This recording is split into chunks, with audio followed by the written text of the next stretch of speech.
Stream is live. Perfect.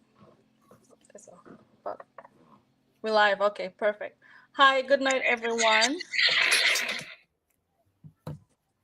My name is Suzanne Omega. I'm your host tonight, and today is June 13th. We are honored to have men from Dangriga, a gem, a Belizean gem, really a cultural gem, a global gem, Mr. Emilio Tamas, and Selecta Trilogy Samarai. He's in New York, and he's the guy behind this all for us tonight. We hope you guys enjoy our show. Please listen with an open heart and an open mind, an open spirit, and we are planning to dive right into one of the most creative person I've witnessed over the past 10 years of me knowing him, and I know his work has been way beyond that. And so I'm honored to be here tonight. Mr. Emilio Thomas Bitiguyo. Pretty Suzanne. It's a Yes. pleasure to be here. I didn't expect to do another interview until next month when the other exhibit comes up for the So we are considered lucky. right. I'm usually on the ground in the background, always on the floor doing the groundwork because Of course. those are the things that are so fundamental and important to push forward whatever narrative we want. Yeah. Mr. Emilio, you currently have a live exhibition going on, and I do want to say congratulations. That Thank you. is a big um, deal. That is a big accomplishment, and I know that you have invested a lot of your time and personal resource into this project. Um, at what age, I want to ask, did you have an eye for capturing other people in the trueness of your art that you bring? When did you figure out you had this eye for? I think it would have been maybe at age 22 or 23 because this is when I started to invest in iPhones. Mm-hmm. I used to notice the quality of iPhone photography or iPhone the quality of the pictures that they take. Mm-hmm. So I think that was a little bit more than 11, 12 years ago, and I was always told like people were fascinated about the pictures that I took, but I didn't really make a big deal out of them. I just thought that anyone would have been doing the same thing with their phones. Mm-hmm. I didn't think it was a big deal, and I never saw myself going into photography or even saw myself with a professional camera for that matter. I just Mm-hmm. always thought that if I need to take such pictures of myself or whatever, I would go to a photo studio like everyone else. Yeah. Book a session. Yes. Wow. How has the feedback been from the people that you do photograph? The feedback has been great. A lot of people who tried to get me to take their pictures, and when I wasn't doing it as a business, like last year, Mm-hmm. um, I told them that I wasn't. That wasn't the intention. The intention was to do it for a year so that I can just practice and train myself and stuff like that. It was all personal. And then I found myself at my godson's graduation ceremony, and then people started to ask me to take pictures of their children, and then after the ceremony to take family photos, and I basically became the main photographer of that event. The go to. Yeah, I've seen some of your work, and I mean, I myself says I need to yeah. book a session. It's So, very whenever I look at your work, I see more than just the picture. I you're see right. the integrity that you even put, Yeah. capture them in is very They the thing is, when I was asked to do these photographs, they were forcing me to take their pictures and told me to charge them whatever I mm, wanted to charge them when they saw the qualities of the pictures, and they were peeking at my at the display. And so after that happened, then I started to charge, and I told people I would charge a certain amount until October, because when I start to charge, it's gonna be something significant that will reflect my experience and sacrifice in all the time and energy that I used to, to master the camera and lighting and editing and stuff like that.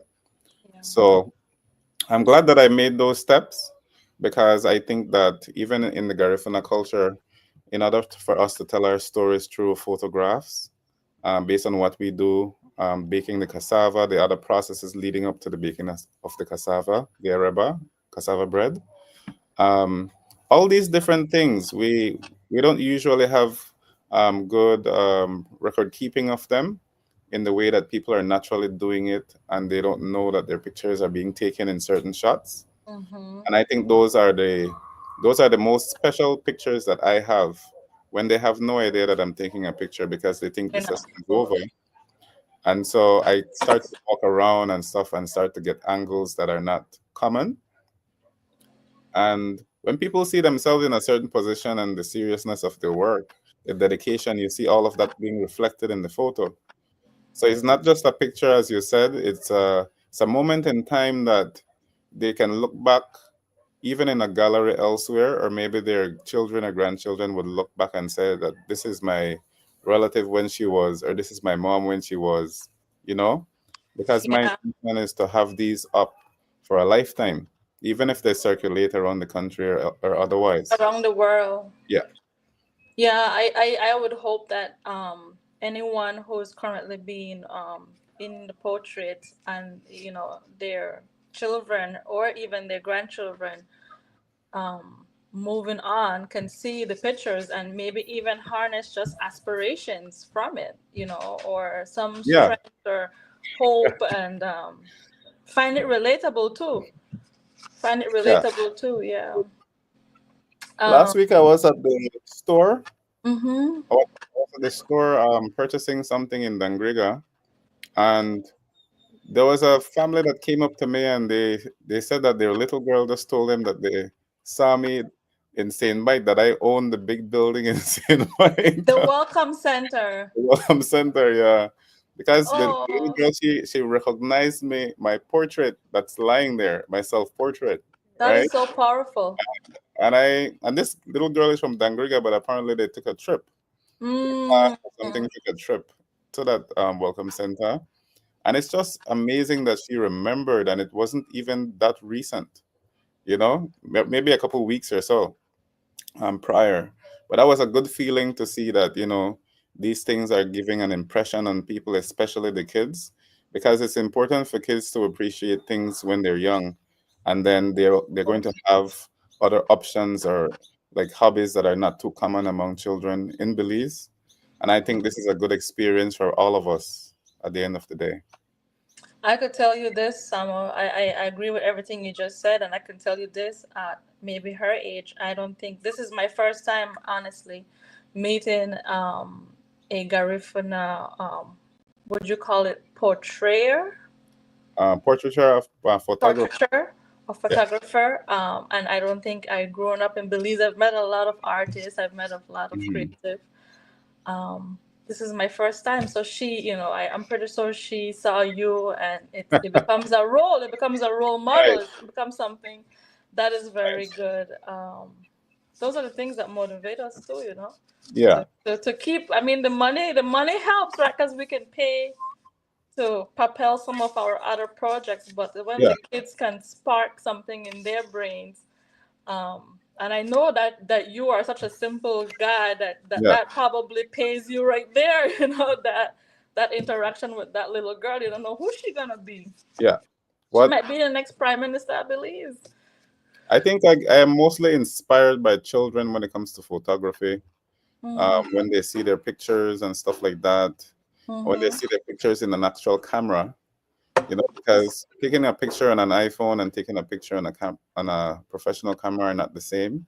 Mm-hmm. I rarely even use my phone to take pictures, and even the pictures on my phone, most of the pictures that are in there, they're a result of me sending the pictures from the camera to the phone. You know, So I really appreciate like the quality of pictures that are taken with a professional camera. And I think that moving forward, I think we should have programs with skilled people to go inside the schools or have more summer programs like the Rodriguez children who produce pictures. I'm sorry, produce drums in Dangriga, for example. I know Miss Data has a summer program for children where they can make their drums, and you have other people who can potentially create those things. You have groups that teach children in the realm of music and dance, drumming, and all of those things. Those are very important programs because they are not enough in Dangriga and the Garifuna communities to keep children occupied. So it's easy for them to stray and go and do things that are not so productive because the adults are not taking time to create programs based on skills and entertainment and the arts. We can talk about it all the time, but doing it is what we really need at this point in time. Would you recommend maybe starting small? I've seen a lot of small grassroots, just a person who doesn't love it, have some kids training them. But would you recommend they start off um, just maybe at home, or um, more organized in the summertime? Um, what do you think should be like a small start? I know that when we talk about these product these programs, funding seems to be a lot of not the excuse but the reality of it. And um, how would you recommend someone, even Zoom? I would even recommend Zoom. Right. um, yeah, and that way too, it's not only the kids right there immediately at home, but what would be something that you would recommend a creative can do who wants to give back, teach their skill, to do? I honestly think giving back is when you get really old and you have the time Yeah. and energy to be doing that. But you could create a situation whereby you are benefiting as a creator because creators don't usually have business or financial literacy. So I Mhm. think that at this point, that's one of the things that we need to have, like workshops for entrepreneurs or artists for that particular reason. And then you can start off by going into an open space. There are many spaces in Dangriga that one can use that are unused, and you just invite kids to go there, and then you use that. Get a phone, you take pictures and videos of the activity. You use social media. If you don't know how to use social media, you find one of these Ask young the children. kids. Ask the kids. Yes, Yeah. and you let them manage open a page and manage it, uh, upload the contents, and then you start to create videos whereby you're addressing the community in order to help you, and then people will show up to help you in certain areas of developing a program. There are always people waiting for something interesting to happen, but if we don't put it out, then no one will know. No one And will. then there are other funding organizations in Belize. You have to be doing it. When it comes to investing, you can't just go to someone and say that you have this idea. All right. It is important to develop your idea, then go to an investor. You're already doing it, so you're coming from a place of experience, and experience is the best thing that exists in life because it's the greatest teacher, and that's what leads to knowing. You know, knowing is a result of experience. And this Mm-hmm. is super important to recognize in our communities. There are no excuses when it comes to programs that one can benefit from. Mm-hmm. And sometimes people are going to complain that they're doing it, they're charging and this and that. But It's that fun. shouldn't be, you shouldn't discourage an artist from charging a fee. Right. Everything has a cost. And so I find it kind of distasteful because in the past I was kind of attacked for charging for my services as someone who managed intellectual property. Mm-hmm. Someone came to me and said, "Why am I charging this and that and that?" I said, "This is a business. I'm a service provider, and plus I have the tools in order to move the industry forward. And Mm-hmm. it's been over 10 years since I've been doing that. A lot of Investing. artists in the country now are talking about copyright, even if they don't know what the word means or the term means, but it's starting a new conversation. And I think that the generations that are coming up as artists will have a better idea because they're going to watch videos or ask questions to those who are in the industry working. Mm-hmm. I think it's an opportunity for change. We don't need thousands of dollars to create change. No. We just need the right people and then the right idea, and then we put a value to it. It becomes a lifestyle too. I know that I kind of had reviewed the Belize government budget a little bit, and there's no real money invested, or is going to be like really sent towards the south when it comes to anything Yeah, talent wise for kids or teenagers or even current artists, and that's kind of the reality of it. we have to change that narrative. That is not up to the government or for any of those other organizations. If you, like I said, it does not start with the government. It kind of ends off with them coming in after we have started.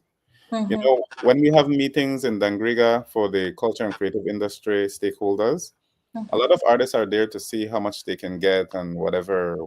But in reality, these people are, or these organizations are there to see what we're doing and what we need in order to do it. So, Mm-hmm.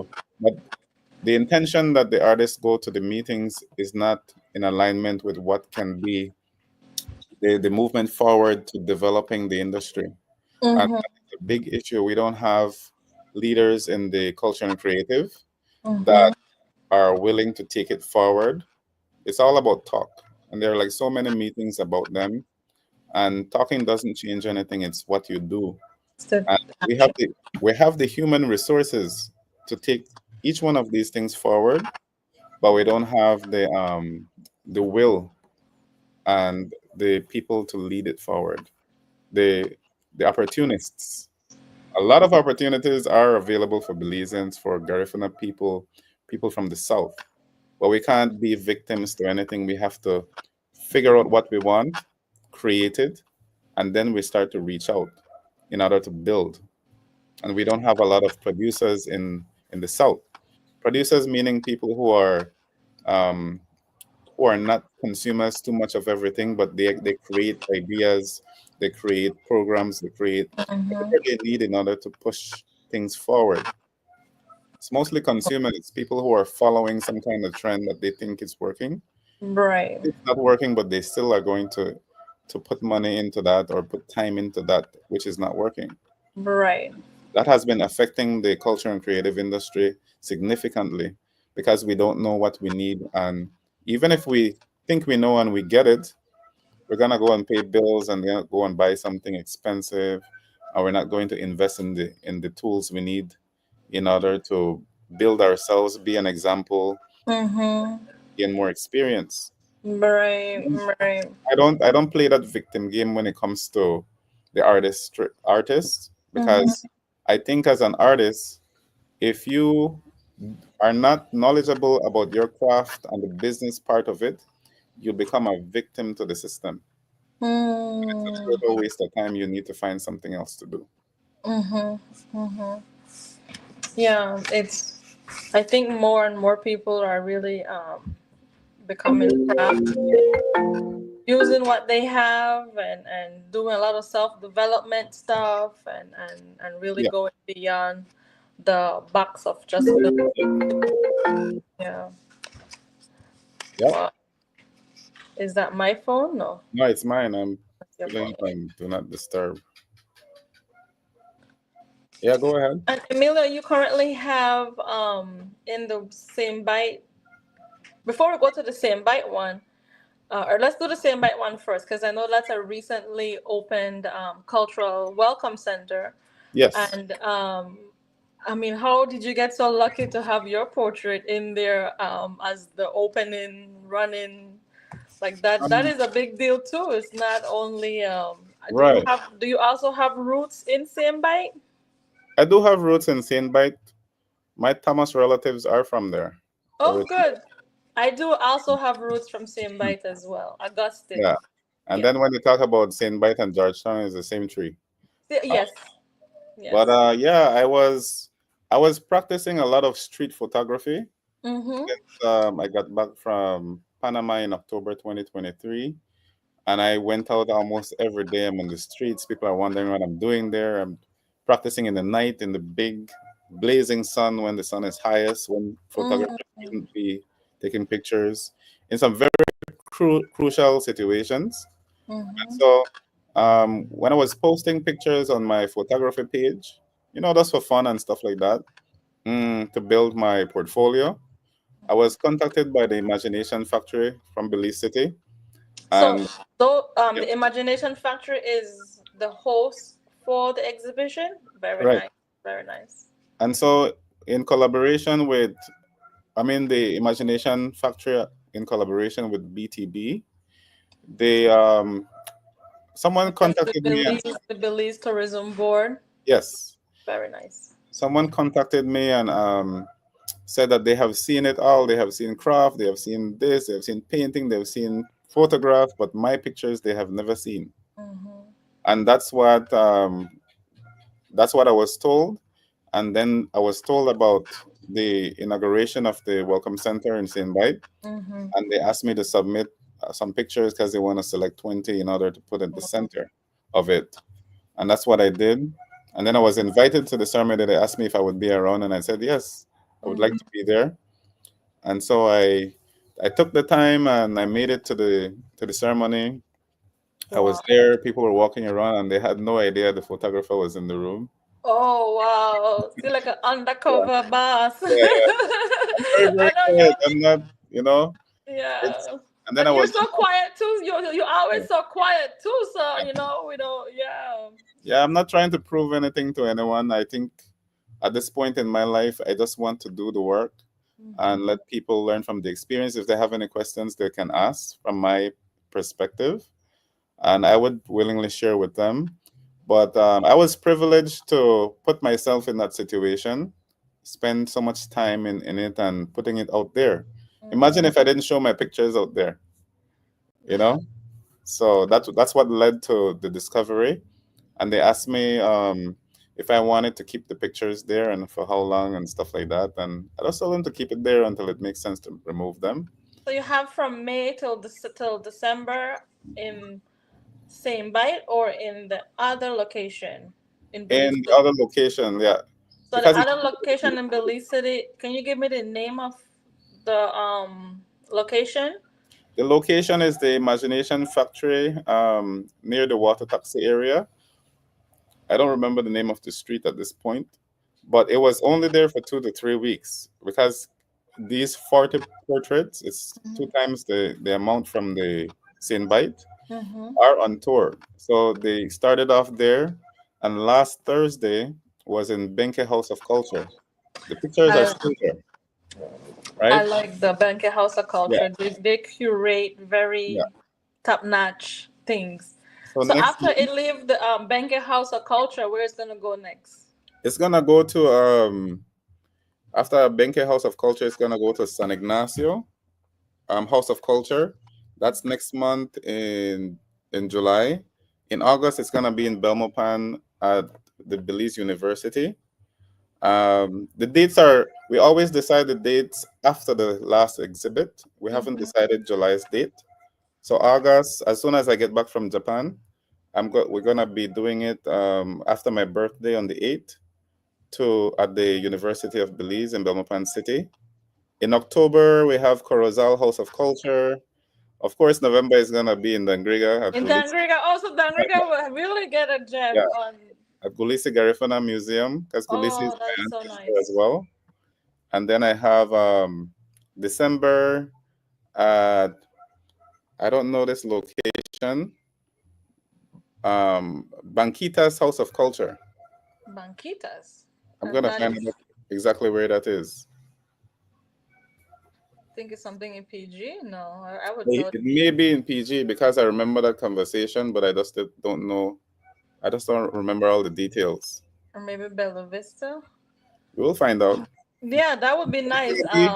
It's gonna be announced on the Emilio Thomas uh, photography page as well as the Imagination Factories page. It's gonna be on the news. They're always sending out the press information for it to be announced, so people could be aware to attend and to So view them. when say someone comes in and then they say, "All right, we know now that this week or this month, Mr. Thomas work is in, say, the Benke House of Culture," they can just go. Do they have a fee that they pay, Emilio, or is it just a free?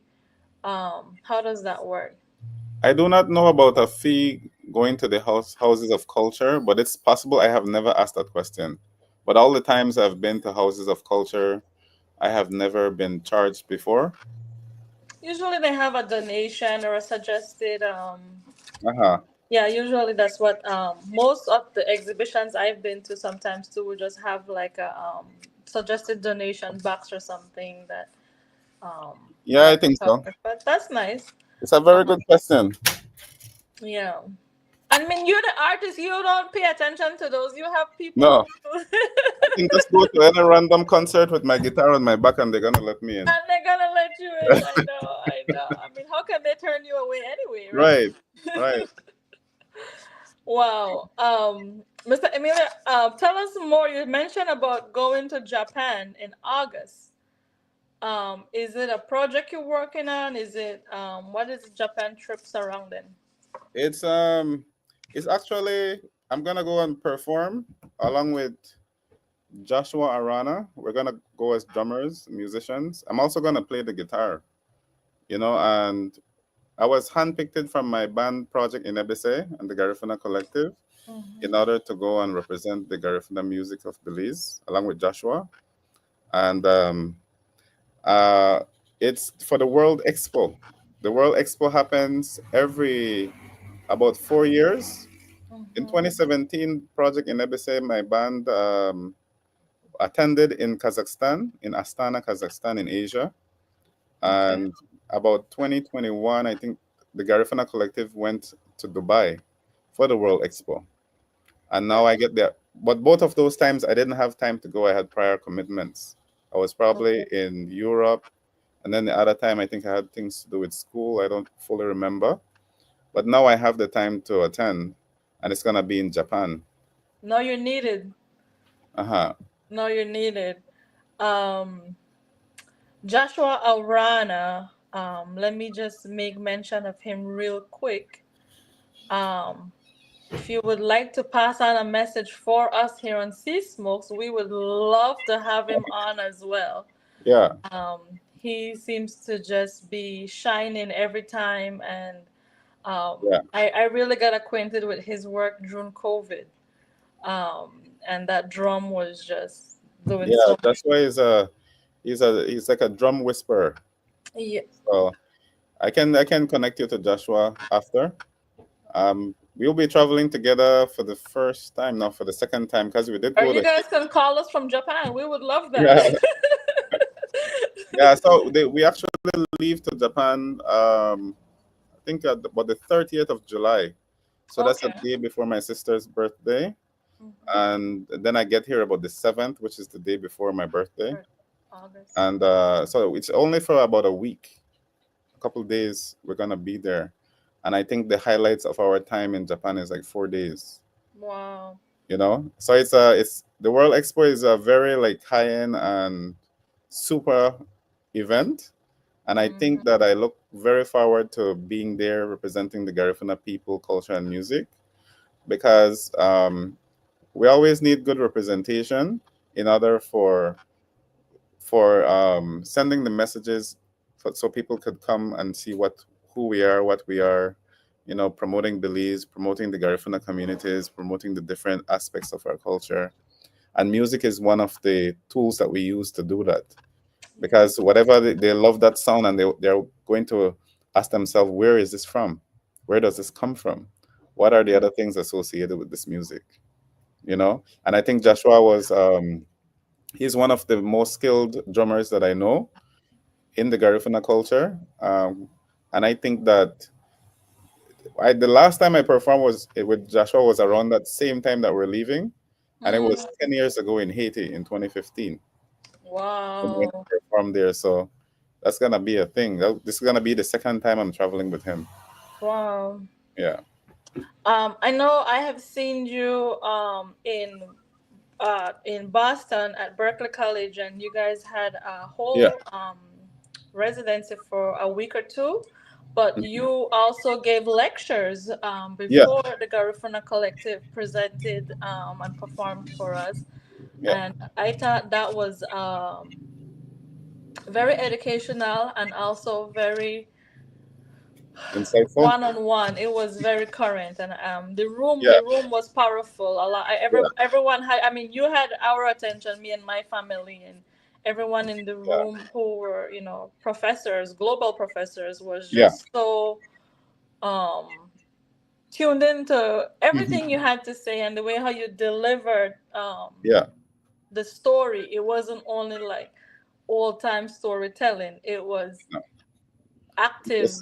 It's also modern language because when I go to the different universities in the countries that I visit, Hmm. um, I'm the one who lecture on indigenous knowledge, ancestral knowledge. I have like psychospiritual stuff that I do regarding the mind because, for example, in Belize, I would tell you, and I always talk about it, that the only issue we have is a mental health issue, and this is something that's rarely addressed in the job places, in the different institutions, in the schools. It's crazy that we have not discovered what can fix all of these issues, and it starts from there. You know, a lot of we have been inheriting a lot of trauma from our interactions with others, and I think that if we are not aware of this issue, then we will not fix it, and then we will not have full experiences in order for us to be clear about what direction we want to go as a people, as a nation, and things like that. So when I go to teach a lecture in the US, I go there to to give a message to these people, to send a different message back to Belize, because if the person looks like me telling my Belizean people this, they may not listen to me. But if those people who they watch on TV tell them, maybe they will listen or consider. Hmm. But my intention is to educate people there to send a different message back. Well, I've also met someone from Belize who was one of your students in Belize. Uh-huh. So, yes, and so you are a teacher by profession, is that right? Right. Right. I was an educator at about two or three elementary schools for about a year and a half, and then about 6 years in high school. I taught with something called the bird's eye view and what is called the integrated approach. You Mm-hmm. know, so I integrated so many subjects in one, even though I was teaching music, and I always invited people from different countries to come to my classroom, as well as people from the environment. And a lot of assessments that I gave to my students was to go and interact with people in the community, to interview them and things like that, to ask them questions, because the difference between an open and closed-minded person are questions. And it's important to ask questions, especially to self. So I think that fusing education and music together was an idea from a friend. You know, I was to choose between a musician and an educator because that's what my degree is in education. And then my friend said, "Why don't you just put them together and become a Merge musician?" it. Yeah, merge it. Yeah. And so that's what I did. And it was always in motion because I had a music program from since I was like 17. You Oh, know, okay. So you. so yeah, I taught a lot of students in Belize and elsewhere because I teach you based on where you are. I always meet people where they are. And so I've been teaching a lot in Dangriga. And that's why after a while you started to see more guitar players and more guitar people walking around with Mm-hmm. guitars, pianos. I used to teach recorder and drums because it's important to know where someone is and help them to go further as well as be a creator, to create rhythms and their own style. So if I hear Susan from a distance, I know that it's her playing and I don't need to see her. You need to run. Yeah, yeah, yeah, yeah. Wow, Right? I like how you a lot of the struggles I know that sometimes musicians separately and teachers face is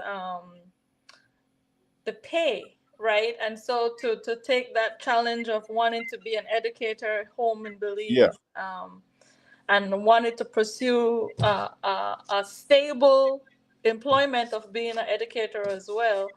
yeah, I think the opportunity to merge that together, just yeah. that was very intelligent. It's good to be an educator on stage because, and you don't need to say a lot. You just have to say things that are relative to the time because Mm. you could infuse indigenous knowledge and modern language together. For example, speaking Garifuna now and speaking Garifuna 20 years, 30 years, 50 years, 100 years ago are not the same, even if you're using the same words, because you either speak English from uh, a Eurocentric perspective, European perspective, or you speak it from a Garifuna perspective. And I was not aware too much about certain things about myself of why I think in black and white. It's because in my language, in our language, you're either beautiful or you're not, but you're not ugly if you're not Mm. beautiful. So it's either one or the other, and there were no maybe, if, but middle grounds. And that's why growing up, it was always yes and no for me when it comes to someone asking me something. I would not tell you that give me some time or wait until later. I always knew immediately. I was always present with my decisions of if I wanted to do something or not. And you And think so that was influenced from the culture, the from the language? language, that from the language. But you do have some Garifuna families or so in the communities who have been assimilating when it comes to our expression, and we try to bend Garifuna into creating expressions from a Eurocentric perspective. You know, like good morning and thanks and all of these things, because certain things are not spoken traditionally in our language. You know, it's always understood. If I give you something, you don't have to tell me thanks. The moment you receive that, that is an expression of gratitude, because I will know that you're being ungrateful if you didn't take it. Right. So, Or the yeah, manner of how you receive it, right, correct. right. And a So, lot of our elders does that when they yeah, receive something, they either bow or they hold it close to them, and they don't have to say a you can verbal see word. it. You can see it and you can feel it. And we have been a people in many areas we have forgotten how to feel. And I think that if we do not if we do not speak about these different principles or values, a lot of the generations who have this pride right now, because at one point, as you know, Susan, people were afraid to say they're Garifuna, especially Garifuna people in Belize City. They were like kind of targeted and stuff like that. But now you have a big Garifuna pride that's been happening for the past decade or so, where everybody's proud to be Garifuna, and that pride has risen based on the contribution of the different Garifuna ambassadors, Gwen Eunice Gonzalez, Joshua, and all the different icons. And that the works that they have been doing has been very significant, and now you can see the result. You know, besides all the politics with the different activities that we've been having, you can see the result of what they have been doing. Now you have so many people dancing in Wanaragua. You have more teachers who are involved in teaching the language. There's a whole bunch of things that are happening right now that are in motion that we need to highlight and be aware of, because the only thing left to do is to invest time into developing each one of them to be more impactful and be a part of the situation among children, you know? So these things are super important to know. I'm glad that you invited me, because I don't know at what point I would have been in an interview to share this with you. We're lucky to catch you, I can tell you that much. And I told Yeah, CY too. I said, CY, I says he might be in the next part of the world tomorrow yeah, morning. I said, if we can catch him now, I says, let's do it. because I know that you do have a busy, Yeah. and you do so much. You're such a multifaceted, artist. I do want to mention too. I know that I seen you the last time physical in person in November at the Belize Liberator Production Film Festival, and I know that you do films. I have I don't have films of my own regarding like short films or so for movies, but I have I did not recognize my film capabilities until when probably 2 or 3 years ago. Mm-hmm, Because as when I started to use a computer at 7 or 8 years old, I used to mess around with something called Windows Media Player, that a free program that came on the Windows computer. mm-hmm, And I used to mess around with it, but I never considered the fact that I had film experience doing that. And so when I was asked to do certain things recently, maybe mm-hmm, since like 2018 or so, and I was cutting film, like these different videos and so, I never really considered that I had those capabilities. I just thought I was helping somebody and this and that. And it's when someone brought it to my attention about 2 years ago, and they hired me in the US to cut some things for a medical institution. mm-hmm, And I cut about 5 or 6 instructional film because I'm an educator, so I know how to put things into sequence. mm-hmm, And so that's what I did. And more so, um, there are a lot of stories in Dangriga that I have never heard before until recent.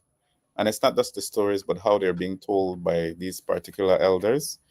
And there is no one who I think can tell the stories the way they do, that have been passed down, things that are missing from the history books. And that's what inspired me to go deeper into film. And to I even was a part of Feline Cayetano's Afieni. I was the mm-hmm. person who dealt with the sound and the foley for that project, Very nice. and the post production and all of that. So I have that experience because I'm naturally a music producer, Mm-hmm, sound engineer. I took a course from Wales in audio engineering, and so I have like an intimate relationship with sound and frequency, and I perceive it very, very differently. So, mm-hmm, so photography is my introduction to film. You know, to know how to control lighting and to what affect colors and stuff like that. The storytelling bits are the things that I'm focusing in at this point. And thus, about 3 days ago, I made my first music video, but it's not an artist singing, it's just making clips of random shots, oh, and and using a music video to put it based on the rhythm. mm-hmm. The clips running in sequence based on rhythm. Very nice. Yeah. Hi, Trilogy. Good night. Welcome. Good night, Sue. Good night, Mr. Thomas. You're good? Yes, yes, all is good. And you? I'm right, yeah. Well, Trilogy. I was, I want to formally introduce you to Emilio Tamas. And do you want to tell him a little bit about yourself? Because I think you're a gem too. well, me and our selector, we play alone Belizean music, right? I Ah, play international music, but I'm more focused on the Belizean music. For say if we could break through the international gate, no? Like we we need more of once that. did.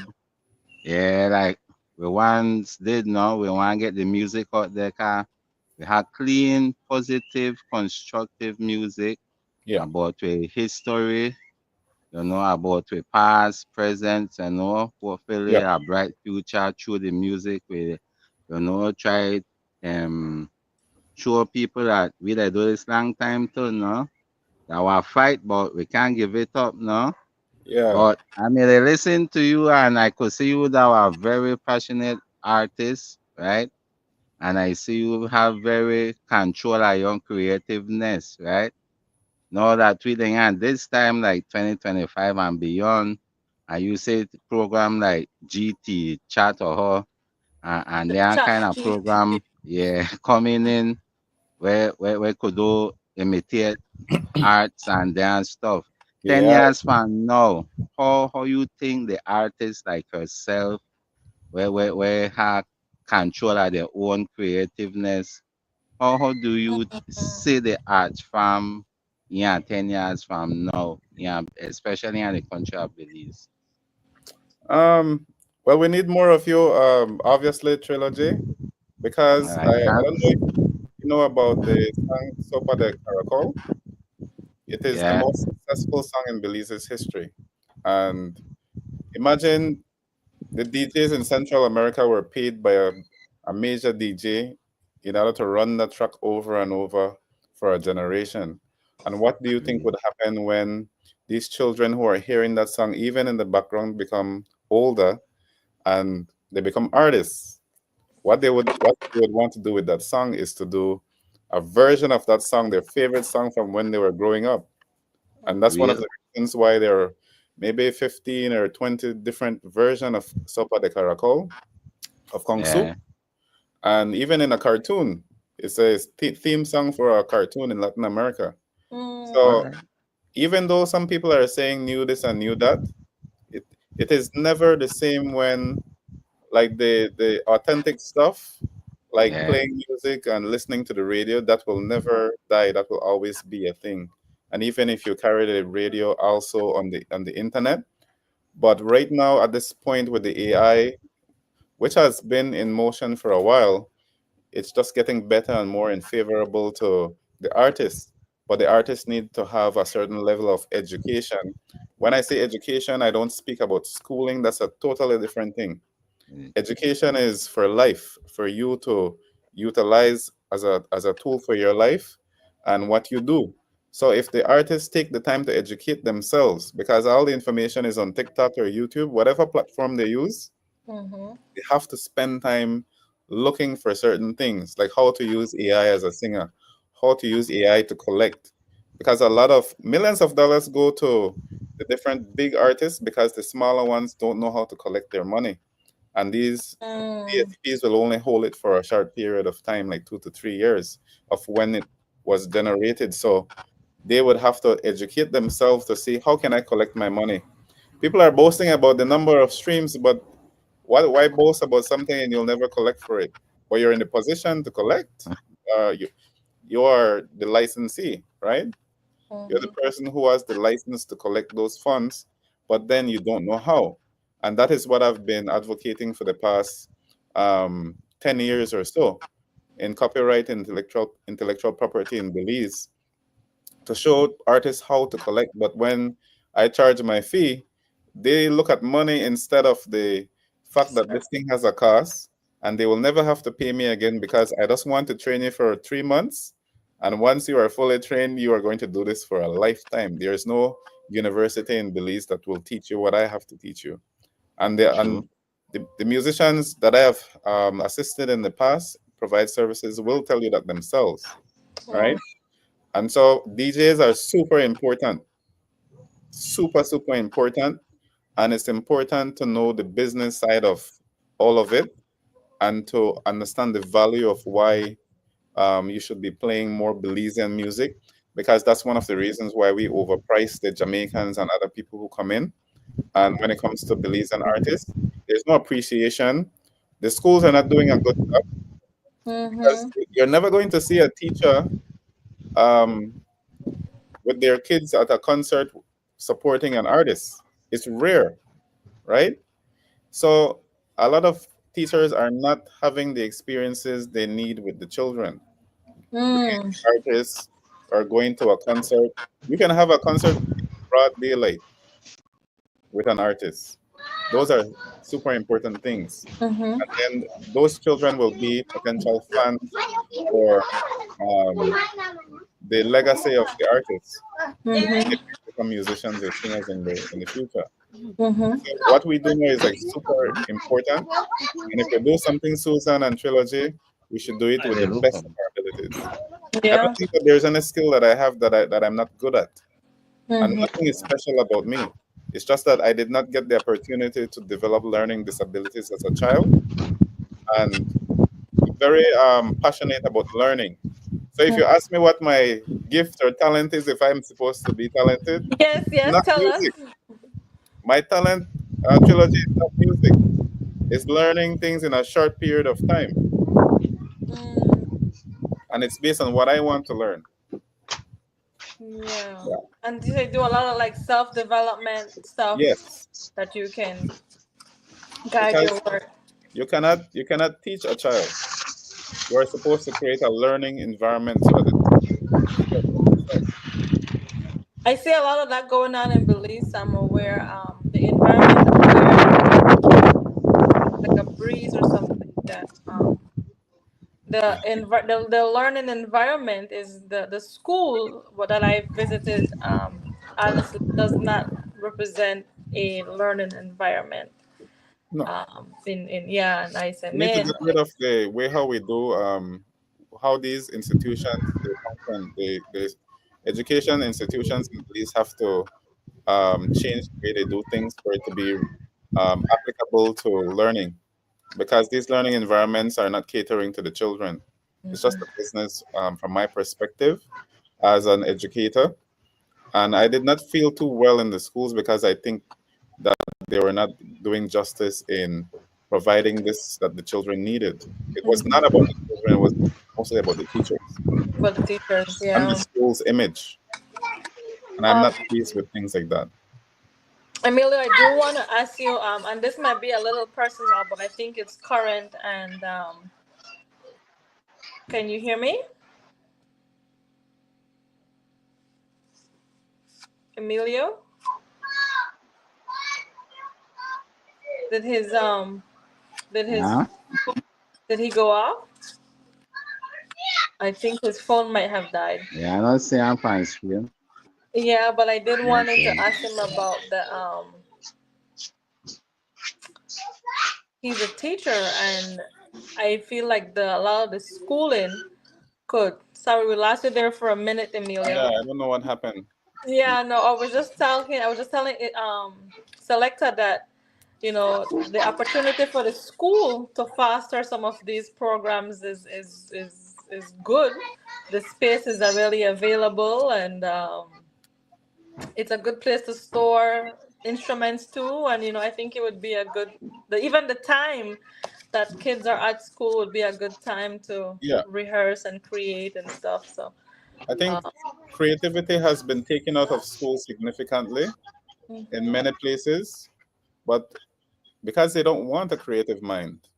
They don't mm, want creative minds to be developed in school, generally speaking, because the curriculums they don't reflect that. It's mhm, mostly about training for a specific purpose in consumerism. And so, and that's why people don't pay for creative work. You imagine people want to price my photography or price my recordings, price my services and stuff like that.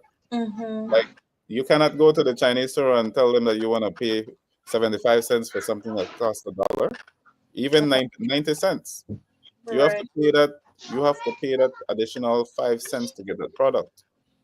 So I think it's disrespectful to be pricing someone's work, and the average person in Belize doesn't know his or her basic rights, and that's a big issue. And so we're always victims being taken advantage of because we don't know the things that protect us as a people.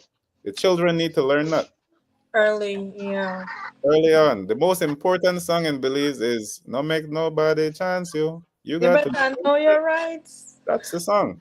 Emilia, currently the teachers, and I know Trilogy is in Belmopan, and so I know that he's been in the place where some of the protests have happened. Uh-huh. But I've even had my own input on the situation with the teachers, um, and I know that the Belize government is really taking advantage as well of these. Most of the teachers that I've seen and witnessed has been people who professionally left high school and really wanted to go get the certification and really wanted to teach. And it's one of those career in Belize is like once you become a teacher, you stay a teacher kind of Mm. career path, right? um, and just to see how they're and even social wise, teachers in Belize are considered like a decent job and a decent individual, Role models. a valuable individual, right? And so to see the way how they're being treated, it really does break my heart. Yeah. Um, and I how do you feel? Are you as This is your field. This is your um Right. room. Yeah. What do you think? I don't know, some solutions that maybe could. Um, I don't really think much about it because I've always known that we needed a strong leader in the union of the teachers, which now they have. But I think that there are things that need to be established because in certain countries you have teachers who are like the highest paid employees, and so teachers are not asking for a raise in pay; they're asking for a salary adjustment usually. But politics is like kind of dirty, even among the different unions sometimes, that they Mm-hmm. need to sit down and figure out what we need to protect our teachers long term. And the thing is, I don't think teachers are being paid enough. I think it's one of the saddest professions that exists because you put so much, you sacrifice your relationship, your family, everything to be there. Your And creativity. they have not created a curriculum where, or a situation whereby you, I don't even remember the word that you use, but standardize the curriculums and the plans and stuff like that. So teachers have to do so much work. I don't think they get paid for the hours that they work because your work doesn't end at school. You have to take over. Let me tell you how I describe a teaching profession. Okay. Susan goes to the restaurant where she just got hired. She's going to buy groceries and prep at home.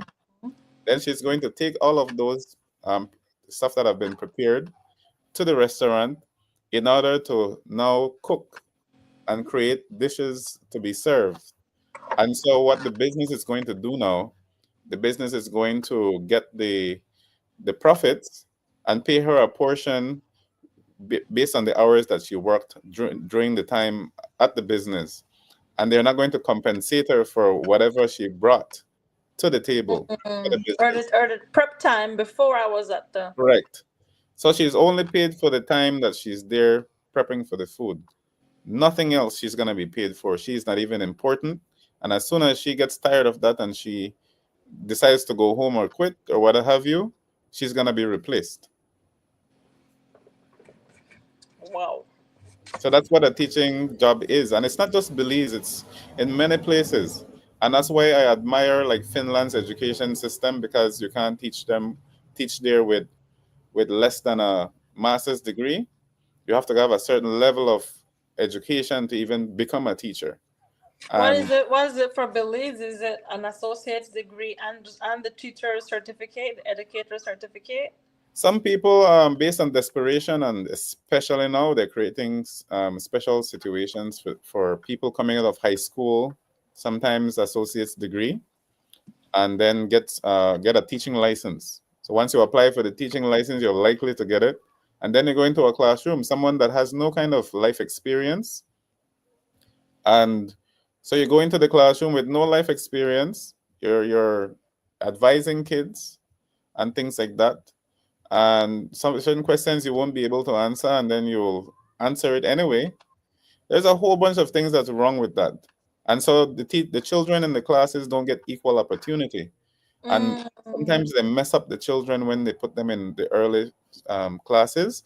You need the best teachers at the lowest level in an elementary school. Because wow. once you don't do a good job for a child Early. between 5 to 7, that child is going to be a victim of his community Wow. because the attitudes that they will develop and all of these nonsense that they're teaching based on the other institutions in collaboration with the schooling ones. Because I honestly think you're not supposed to have religion mixed with education because you cannot indoctrinate a child and educate him at the same time. It's one or Mm, the other.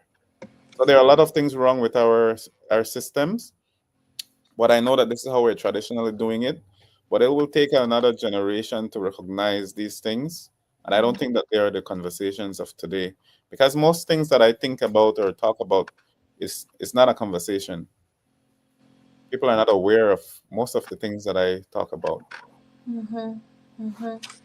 Yeah, I know that you definitely have you can maybe should be consulting the educators on a higher level in I would Belize. like to consult with those people who are charged with the research and the forging of these curriculums Yeah. because they need to be applicable to Belize. There is no Culturally way appropriate, right? It needs to be right, culturally appropriate. or else you're not catering to Belize. Mm, And we have enough resources here regarding the people and natural resources in order to create a curriculum that's applicable to us and then monetize it, monetize that notion. And once we do that, people are gonna be streaming. Imagine Belize becomes an actual paradise where everything flows. yeah, that's what I said. We do have a show on Wednesday night with our chairman G. Michael, and I Yeah, had we sometimes we talk about a lot of the social yeah, dynamics of Belize and even in America too, and um, we start mentioning all the problems with Belize, and at the end of all of that, I remember telling him, I said, G. Mike, I really want to stay positive. I said I want to stay positive, and I said I yeah. see the potential. I see Belize in a very unique spot, and I think once we can stay as much away from Mm. corruption, we can take off in the tech, in the art, in the music, but also in the tech industry, in the medical industry. Yeah, Just being instead of always calling in for the call centers, there are yeah, alternative yeah, yeah. stuff that we can do. If Well, corruption is a problem, it's not a problem of the government, it's a problem of what the people allow. And this is our responsibility. This has nothing to do with the minority. mm-hmm, This has to do with people. And if you, for example, if someone is taking advantage of someone on the streets and so many people are around, mm-hmm. you mean to tell me that that one person taking advantage of that other person cannot be overpowered by everybody there? And that is what I'm talking about. People have to start to take responsibility of the rights and the laws that are supposed to be exercised. You cannot you cannot be there complaining and things like that. And being positive doesn't mean anything in the world. The world is not governed by good and bad, good and evil, positive and negative. Nope. Mm. Whosoever started to say those things at some point, they were lying to themselves, and then we start to lie to ourselves because we start to believe them. It But feels good. It feels good. feels good momentarily, but we know deep down inside that there is something else. But we Yeah. never really question what it is. So all of these things that we tell ourselves will be applied to what we do and how we do it. So it is only because of the mindset that I grew up with. I was raised by my great grandparents and then Oh my wow. mom later on. So they had two generations that they raised before I came into. So you were raised with elders. I was raised with elders, and there were not a lot of children where I came from in that Wow. time. Do you think that maybe really really impact your creativity work now, Emilio? I mean, um, Um, my creativity would be based on the environment that I'm from, because them. we grew up in culture and creativity. That's something natural to people in Dangriga. But as far as having my own mind, I had the opportunity to develop my own mindset when I was an infant. I learned how to read and write between 3 and 4, you know, Early. before I started preschool. So my great grandmother took the time with my little chalkboard that my great grandfather bought, and she taught me how to write in cursive, but I was reading in print, which was strange. Interesting. So yeah, I had an early education. My education doesn't come from school, and that's a misconception that people are always having. My education comes from home because it doesn't matter. It didn't matter what school I attended. Hmm. I would use the school as a tool. The school is not going to. Right, right. You already had the core. Yeah. Do you So it's mind sharing with us your great grandparents' name? Bernardino Sacasa, and then you have Adela Mariano. Very Yeah. nice. Well, we are So thankful. We are yeah, thankful for them and raising you, and you definitely have a maturity about you, and your work is very serious too, and I Yeah. can see how that brain upbringing um, contributes to you. I wanted to to mention about a ceremony that I developed like the year before, and I had to. Yes, let's. It's called the Mind Cage ceremony, and the ceremony has to do with identifying your insanity or a prison that you have created through to nurturing your in your environment. So once you identify one of your insanities, then what you do, you willingly um, recognize that you need to destroy it. And then once you have successfully done that, you repeat that process and identifying the others. Anything that triggers you, anything you perceive as a problem is a cage or a prison. And so this is one of the things that will create a new narrative when it comes to beliefs in mental health, because nobody is really addressing these things on a serious level. And I think that it needs to be addressed in all the workplaces, in all the programs, in all the institutions that exist in our country. You know, and then once you do that, the culture and creative industry is going to make more sense because it will have people with clearer minds who are telling things as they are, not what they want them to be. As people are always dwelling on belief rather than experience or knowing, and those are the opposite of each other. So that's why we're good at lying to ourselves, you know? Yeah, that's a very deep one too.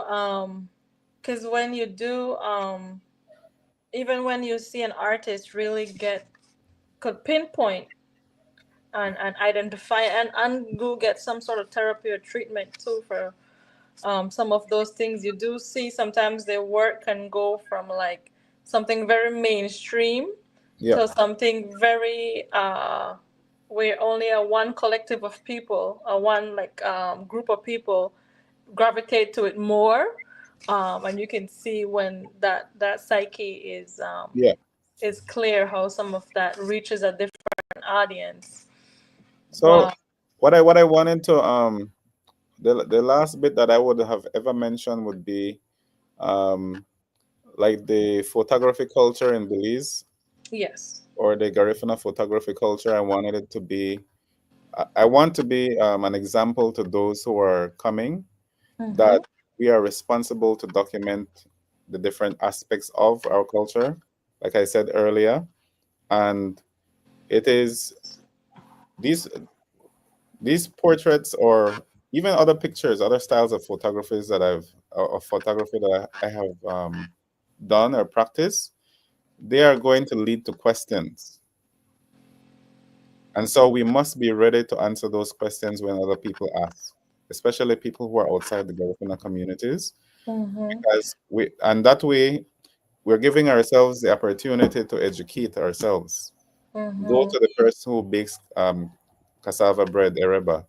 Go to the drum maker. Go to the people who have art galleries or craft galleries.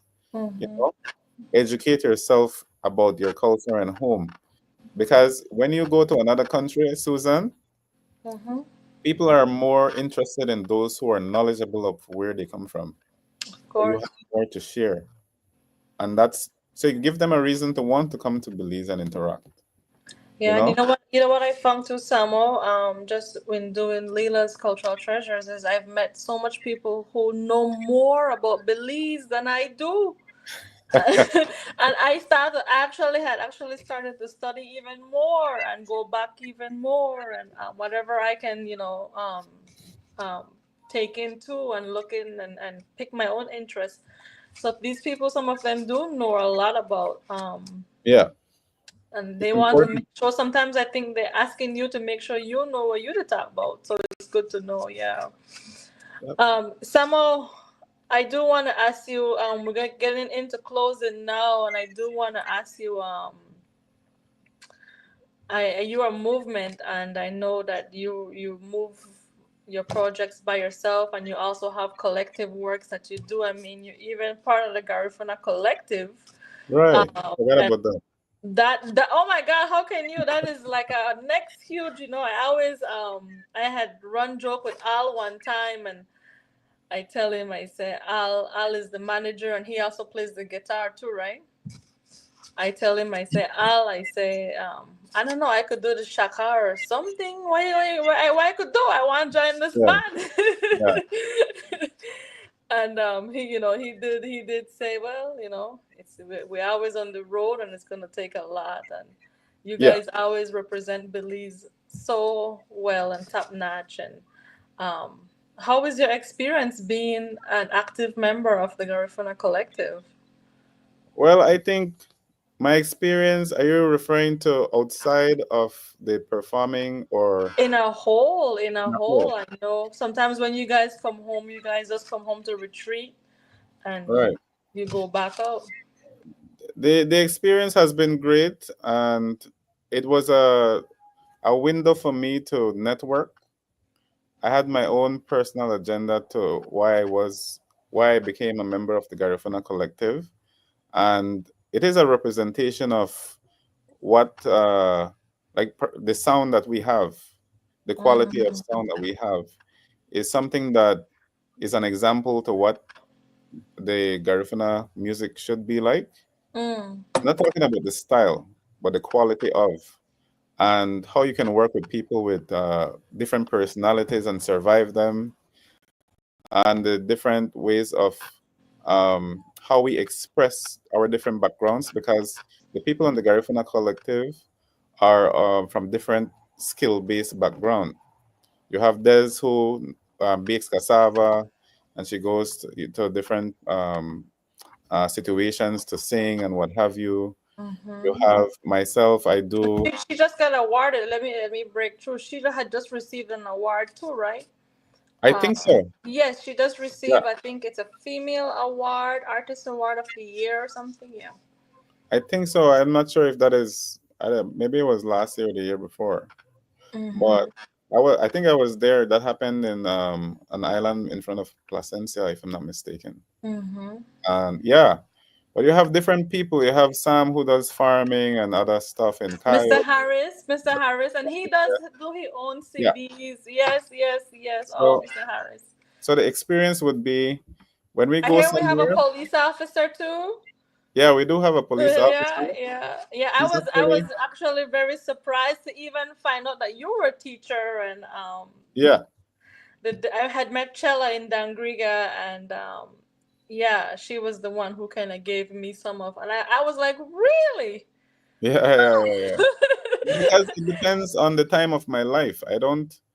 I think once a teacher, always a teacher, once this, always this, maybe. But at the end of the day, those things don't leave, Right. you know? And so I have had like so many things that I've experienced, and depending on the time of the year, my title changes.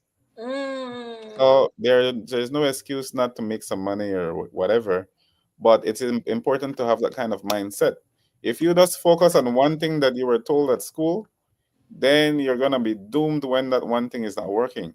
And I think that we come from a skill-based background, and we should not forget about that value, Good right? night, good night. You guys could hear me? Yes. Good night, No, CY. Good night, good night, good night. Hey, Emilio, what's up, man? everything is blessed, man. I'm right here with Everything Susan. blessed, man. I like that. Everything is blessed, man. Everything. Hey, before we leave, I'm enjoying myself listening to you, my boy. Keep up the good work, first of all. But Yeah. before we leave, how would we? How could I mean?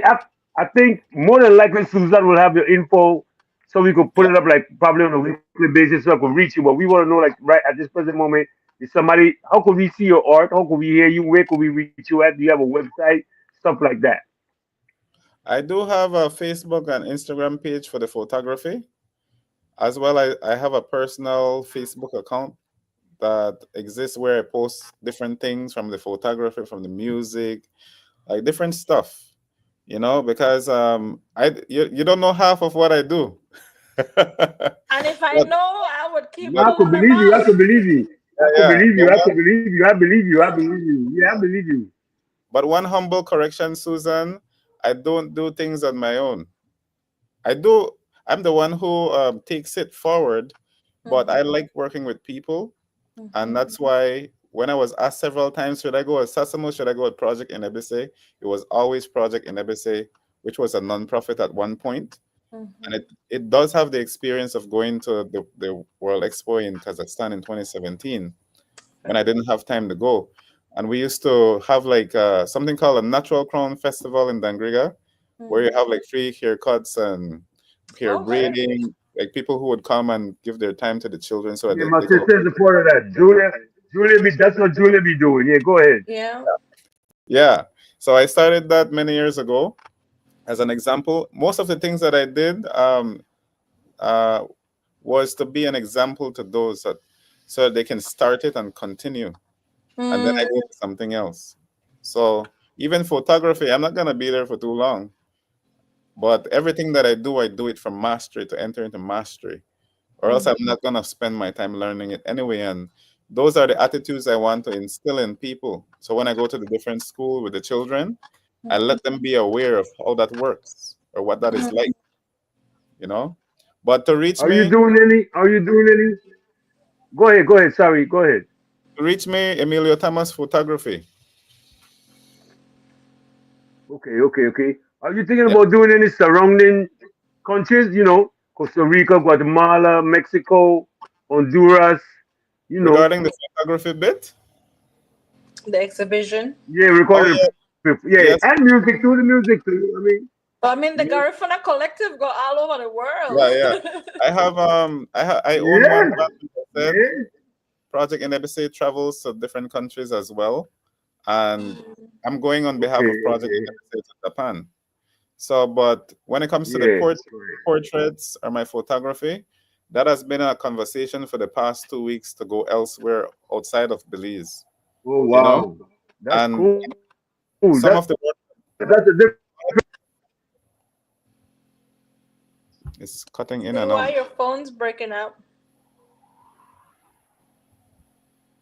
He might come back Oh on. yeah, I know. Yeah, I'm gonna leave you guys to continue with yourself. I'm gonna leave you guys. Yeah. Okay. What Thank was your you. question? What was your last question? I think he had asked if it was going to go to the surrounding countries, maybe. I think I was researching some kind of device Mm-hmm. where I would use to take, so I wouldn't take the physical pictures, portraits, but I would take like a device that would be showcasing it like in a Yeah. Yeah. in high quality, because Mm, the experience that you would have with my Okay. portraits in person is like super high quality, and it's not the same Okay. seeing them in a picture or video. So it's good to be there at the different No, it's not. Yeah, it's not. They're not. It becomes personal, kind of. You yeah. know Richard Holder? I don't think so. You see he's No. Belizean? also, yes, he's also a Belizean artist, Yeah, I think photographer. you guys. Yeah, I Um, think you guys should link up, man. I think you should link up with my man, cause he have that. He a vibe too, you know. He a send vibe. me that Yeah, he's name. Send serious. me that name, Susan. Yes, I'll send you his Yeah, man. I information. got yeah, Um, yeah, I'll send you yeah, his yeah, yeah. information. He Hmm. does a lot of he when we I want to share real quick when Aurelio had passed away.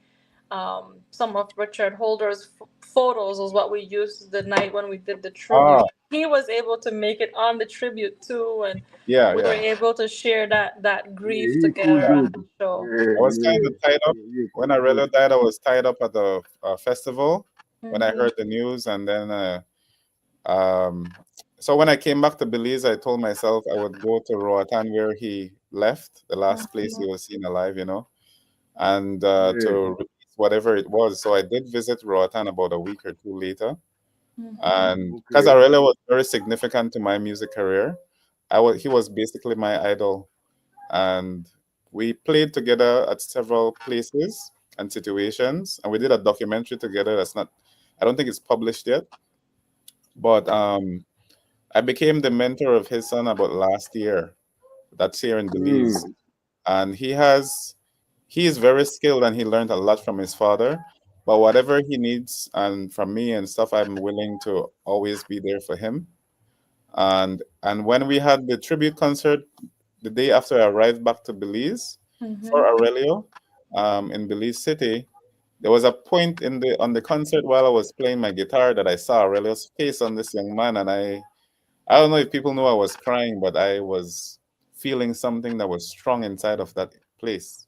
And Wow. his son is named Wow. Nwani, Nwani Martinez. His Nwani, son is yeah, his son is lethal too. His son is bad, yo. That little kid is yeah, he's yeah. nice with it. Her player is is very musical, You can see he's and serious about it too. Yeah. yeah, yeah. Yeah, he's So serious I about it respect too. him He's the serious way that about he it too. exists. I seen his son, and Carry on the legacy. Carry on yeah, the legacy. I Yeah, saw his son perform at one of the tributes. I want to say it was the one in Dangriga, maybe it was, and yeah. he kind of resembled Paul Naber when I saw a side of him. He had Right. on the shirt and the same, and Paul Naber was what um, came to me because he had the guitar, and it was just like a young version. Just Of, a just a quick observation. I have never seen Nwani perform so much since I got to know him, and I think it's a response to the passing of his father. But he's always playing recently, and yeah, I just think that that is a response to that. But I'm I think it's yeah, a channel, or maybe it's an outlet that he's. yeah, I think so. To remember his father's memories and teachings and stuff like that. But when we lost Aurelio, who represented about almost 700,000 800,000 people, it wasn't just a loss. It was just something that I don't even know how to describe it in words. But whatever Aurelio did while in his lifetime was significant, and we are responsible to continue that work in whatever art form we choose. Yeah. You say you don't want to call it a loss. What would you call it? Um, in Garifuna spirituality, when it comes to death, at some points we don't view it as a loss because it's almost an achievement side of Yeah. thing because you have spent time with that person. That's a great achievement to have spent time with that person while he was alive or while she was alive, you know? So Mhm. even though we will no longer have time with that person, we have time to reflect on the moments and lessons that we went through with that person and how we can apply that to our lives moving forward and even pass those lessons on to another generation. Yeah. So if we see it as a loss, I met him a couple of times, right? huh? Sorry, go ahead, go ahead, go ahead. Yeah, Go ahead when you finish. I think Aurelio made a big mark among the musicians and within the music culture of the Garifuna people. Yeah. Yeah. Yeah. Yeah. Social justice wise, I know he was definitely one of those Garifuna individuals that highlighted to me the cross culture social problems that we face, Yeah. and he was one of those individuals that let me know, especially about the land ownership within the Garifuna culture. He was one of the ones who let me know straight and plain that they kill you for this. You start speaking up He was for humble land too, though. ownership, and he know people who were personally being Yeah. hunted down or silenced, and that for me wasn't a reality growing up Garifuna, but I knew it happened. But when Aurelio tell me it happened, I believed it, and then I start seeing certain stuff locally too that was Yeah. like, whoa. When it comes to being Garifuna, we must remember in our essence we have the DNA and the spirit of like great people. It Hmm. doesn't mean that we're greater than others. I'm not comparing us to any other ethnic group, but we cannot just let one person go about and fighting for what we are supposed to have, Hmm. right? We're supposed to be a collective of people. And one thing that I recognize in Belize is that no one wants to fight for what we want. We just complain about it. But we have a big responsibility to organize and demand what we want, not ask for it, demand, because we do have the right to have these things. We shouldn't have to be begging for it. And so when you have that, we have to, a lot of the icons are fighting on their own. They don't have the organization of the Garifuna people behind them. I'm not talking about NGC or the other formal organization. I'm talking about Garifuna people as an organization. And it's unfair to those who have fought before that they were not supported the way that they could have. And my message to Garifuna people is that we have to learn how to support each other. And that is a big lesson to be learned. Isn't that the motto? You for me and I for you. Yes, I got the privilege to communicate well and to learn so much from the person who created that motto. And it was all about what we could, that has to do with, that's a community principle that has been our lifestyle for a long time. And we are losing that sense of community. And even before I met him and whatever, I grew up in a community where I saw bartering happen with our neighbors, right? One person is giving us bread and we're giving the crops that my Some elders do. lime, Yeah, some I yeah. didn't really see much money growing up. And that's why I'm not someone who is always about money. It's all about Driven. change, you know? And that's one my greatest conversation is value in everything that I do. And so it's super important to recognize that community is something that we have been losing. The support is not really there. And I'm not talking about support from an organization. I'm talking about from the people. Each other. If we don't support each other, why would we want other people to support us? Yeah. So, yeah. Yeah. And it doesn't take money to support us No, either. I mean we that does help. That does help. I do not want but to shy away from the that. money wouldn't make a difference because Yeah. we had communal support. We had the support of our people before money even became a thing among Garifuna people. We didn't have a money culture before. Mm-hmm. So we need to remember those things. But no one is really talking about it because we have been consumers of a system that doesn't even belong to us and we don't even know how to work that system well. Doesn't work for us. Yeah. No. Samo, before we wrap up, I do want to make mention of one more thing that I found that was so interesting in what you had shared. At the film festival, you had mentioned um, the storytelling and how a lot of the stories and the narrative that we were told happened to us. Um, but some of the things that did happen to us didn't only happen to us from St. Vincent to Honduras or Belize. It actually happened to us while we're there. Right now, it's happening to us right now. And when you had mentioned that, that really Hmm. sticked with me. Um, it was about you were talking about collecting stories, and um, you said you learned a lot not only from that journey that our ancestors took, but also from hearing stories of what happened to them Yeah. there in Belize. And it's not pretty. It hasn't been good. It's been very oppressive. Um, and a lot of our people are having a hard time getting over that, and it seems like generation of it has been. Right. But Susan, to be honest with you, it's important to pick up those pieces of stories, and you can only get the stories from the communities that inherited those happenings. You Mm-hmm. want to take a trip to parts of Honduras and Roatan, where it started here in Central America. And at the end of the day, no matter what happened, we are responsible for what happens now and moving forward. We should not lose focus of that. We're always talking about our ancestors and what they did and so on. So, but what are we doing? Mm-hmm. Be a better question, because I don't think that they sacrificed all of that for us to stay still, to stand Mm-hmm. still. So we have a big responsibility in whatever we're practicing right now. Get good at it, do it creatively, monetize it. You Know know, your value. so we can support each other. Know your value for sure. Correct. Wow.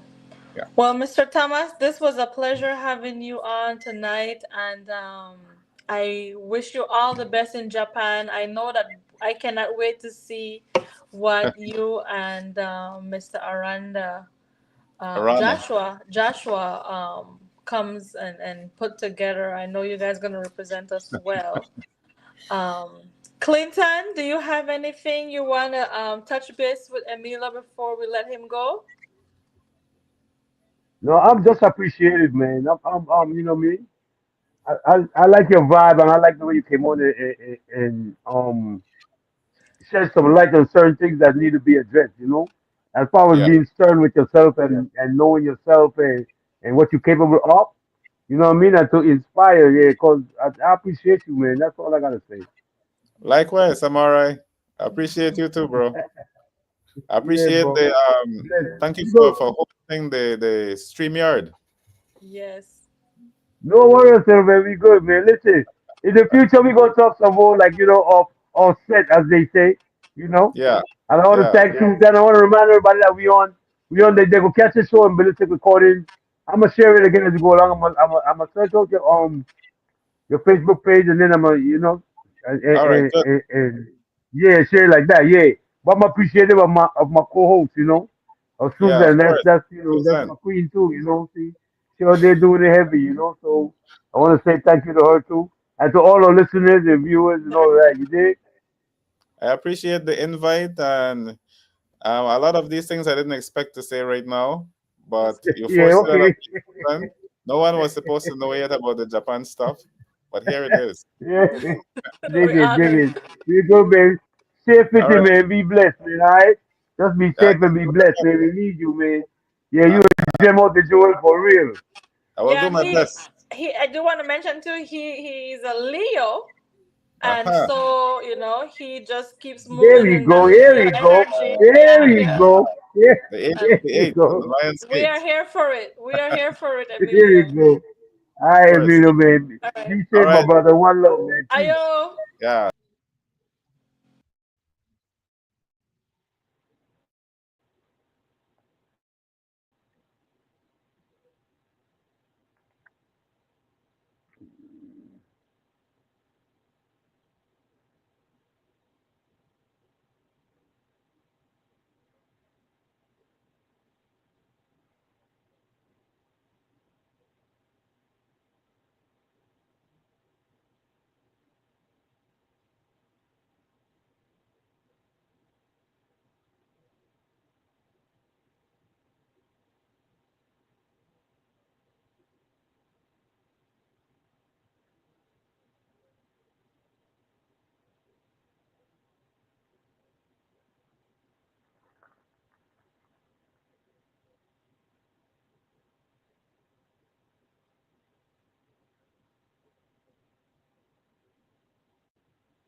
Blessed is the man who walketh not in the counsel of the ungodly, nor standeth in the ways of sinners, nor sitteth in the seat of the scornful.